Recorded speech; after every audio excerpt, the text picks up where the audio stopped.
Hi, welcome to Jen's Daily Dish, where I bake things on camera for the very first time so you can bake along with me and learn from my mistakes.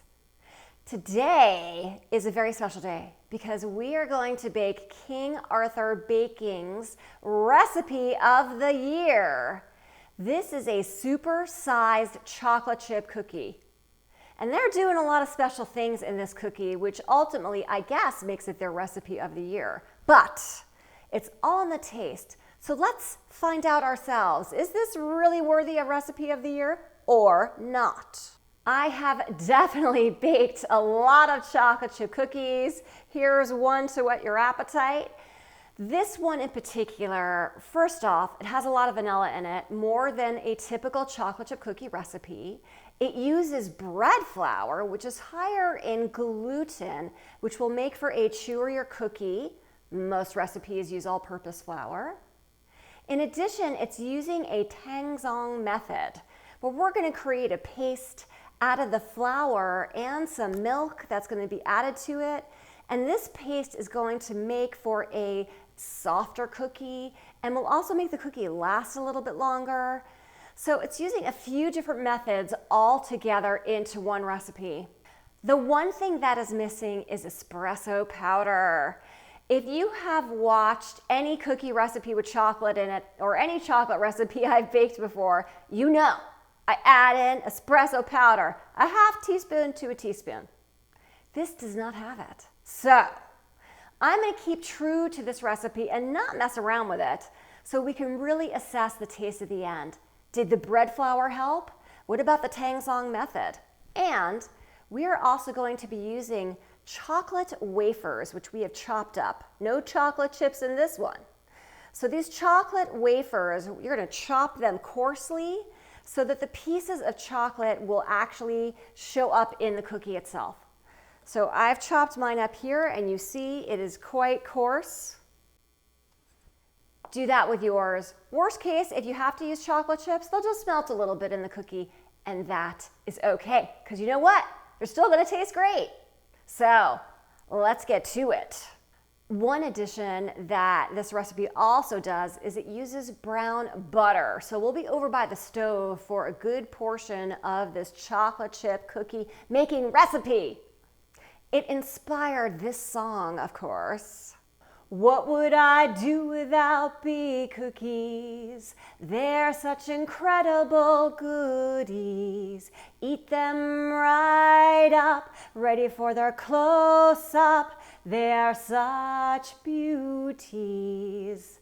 The best cookie, it's not a brownie. It's got chocolate chips all in it. So much to love, you'll simply have to submit. Oh yeah, you'll be submitting to these cookies because I think they're going to be really good. Start by combining your brown sugar with salt. Salt. I ran out of the light brown sugar, so I've added dark brown sugar in, and it shouldn't affect the recipe that much.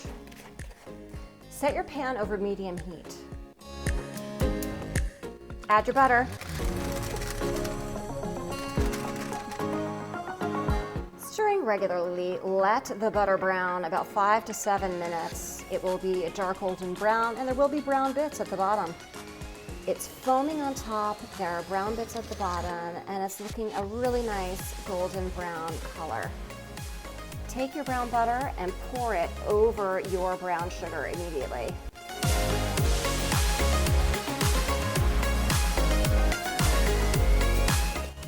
Let's make the Tangzong. Here goes the milk. Same saucepan. Add in a little bit of flour, and we're gonna whisk that. Once no lumps remain, turn on low. Stir for 2 to 3 minutes until it starts to come together in one mass, like a thick paste. See, that's starting to happen already.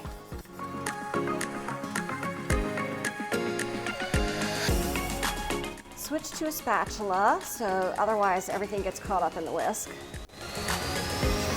One big paste-like form. Transfer in one giant blob into your sugar and butter mixture that you've got here. Go ahead and whisk that in.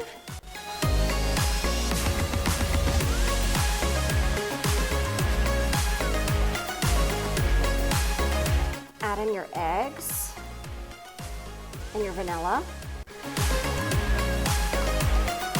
Add in the rest of your bread flour. Baking powder, baking soda, mix in.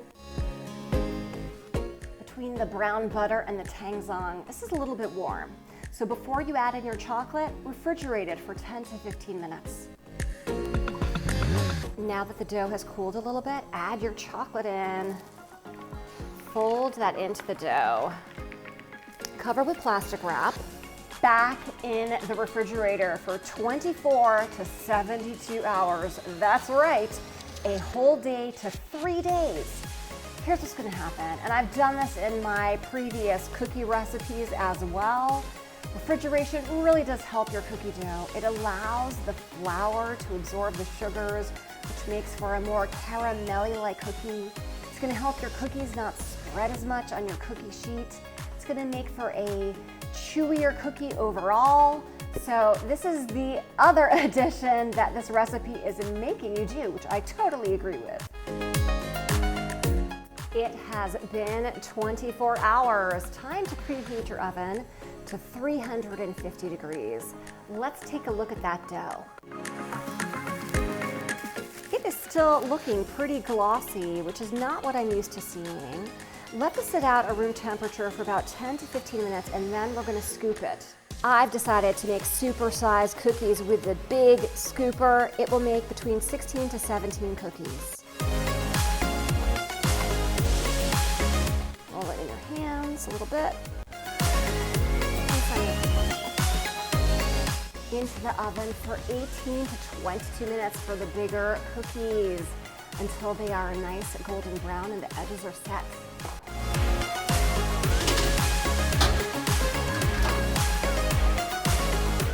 Time's up. The edges look golden brown and they're looking set in the middle as well. Let's take them out. Ooh, look at that.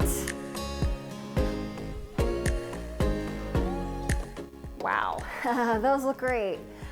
Let them sit on the cookie sheet for about 15 minutes and then we'll let them cool completely and eat them. Scratch that, we're eating them warm. I mean, come on. Now that's a cookie.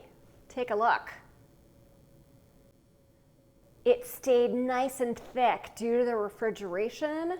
Had these gone in the oven right away, they would have spread a whole lot. But look at that, it's nice and round and thick. Let's take a bite.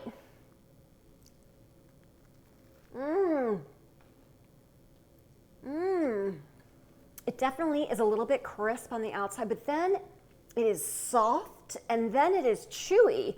The Tangzong method did a great job in making these cookies really soft, but yet chewy. It's also got a little bit of that crisp exterior that would happen in the oven. This is a great cookie. It has really great texture to it as well. Am I missing that espresso powder? Not really, but do I think it could have enhanced it even more? Why, yes, I do. Take note, King Arthur Baking. Let's break the cookie in half so you can see how soft it is. Ooh, look at that. I mean, come on. Take a look. Ooh. It's just got a really great texture and is a wonderfully tasting chocolate chip cookie. The refrigeration helped that flour absorb the sugar. It has a more caramelly flavor to it. And again, it's all about that texture here for this cookie with that Tangzong method. Now, this is King Arthur Baking's recipe of the year. Is it worthy of that? Yeah, I think so, because it's a great cookie. Way to go! If I can make King Arthur Baking's recipe of the year, these supersized, super soft chocolate chip cookies, for the very first time with you watching me every step of the way, you can too. Don't forget to like, subscribe, let me know if you make those cookies, and don't forget to check me out on Instagram and share with your family and friends.